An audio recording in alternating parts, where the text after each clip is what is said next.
Hola à todos, salut, bienvenue dans Vive la trentaine. Bon, je m'appelle Florentin. Bon, on va dire que je suis un nobody, un nobody qui a quand même hâte d'entrer dans la trentaine. Mes 30 ans approchent, je me suis dit, j'ai envie de me challenger et de vous partager, pourquoi ce n'est pas le début de la fin, comme diraient certains, mais que du contraire. Et je suis sûr en plus que pas mal d'entre vous pensent comme moi, donc du coup c'est parti pour l'épisode. Jingle!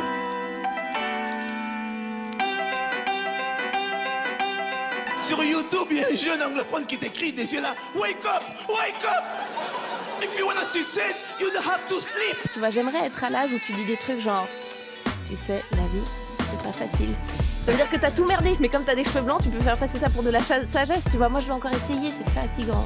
Non mais vous inquiétez pas, on a plein de formations qui vont vous mettre à niveau et faire de vous un trentenaire exemplaire. Prendre du bide, perdre ses cheveux, se passionner pour les frais bancaires.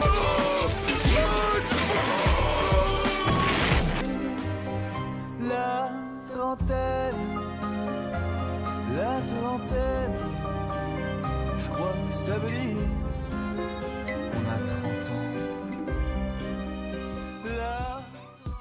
Il y a un très très grand homme, Nelson Mandela, qui disait un jour que le courage n'est pas l'absence de peur, mais la capacité de la vaincre.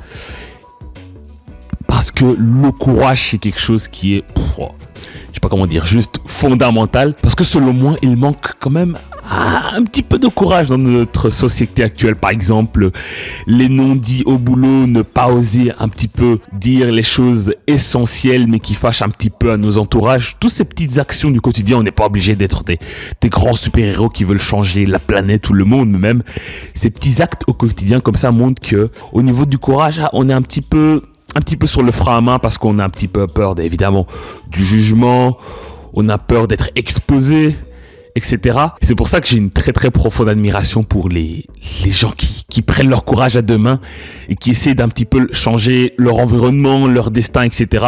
Je peux parler de gens qui peut-être se lancent dans une entreprise, à la création d'une entreprise, une création d'une idée, qu'ils pensent que l'idée va être une idée innovatrice qui peut faire du bien à nous tous. Des gens qui aiment bien un petit peu défier un certain status quo, entre guillemets, qui aiment bien un petit peu faire bouger les choses. Les gens, surtout eux, ça c'est incroyable, les quelques personnes qui, femmes ou hommes, peu importe qui, dénoncent des comportements qui sont peut-être pas ok dans les transports en commun, dans les rues, etc.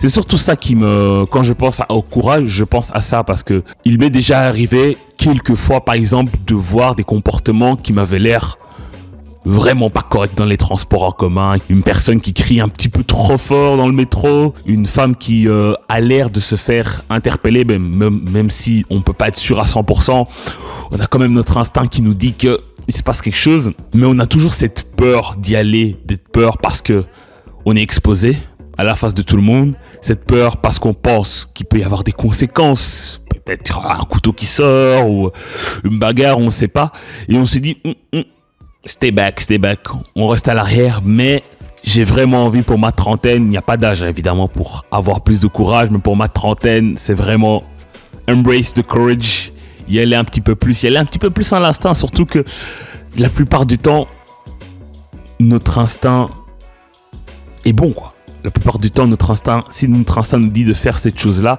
c'est que 95% du temps, quand même, c'est la bonne chose à faire. Et c'est un petit peu une volonté de vivre contre, on va dire, les pressions sociales, les pressions de notre environnement qu'on pourrait avoir. On peut un petit peu passer au-dessus de ça.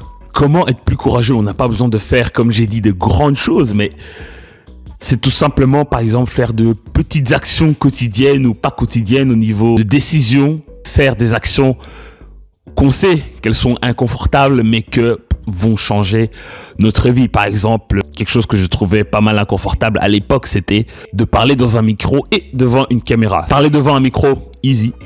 Mais parler devant une caméra, oh là là là là, c'est différent, j'ai l'impression. Mais bon, ça c'est des petites actions que tout le monde peut faire pour que, voilà, on adopte un peu plus courage mindset, qu'on prenne un petit peu plus de courage à notre main pour changer les choses. Courage is the key.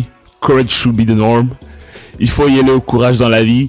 Et c'est en prenant ce courage à votre main, en faisant des choses qui sont un petit peu en dehors de votre zone de confort, mais pas trop, vous allez voir que votre vie va être meilleure, votre vie va changer, votre vie va être plus agréable et les gens autour de vous vont le ressentir aussi. Donc voilà.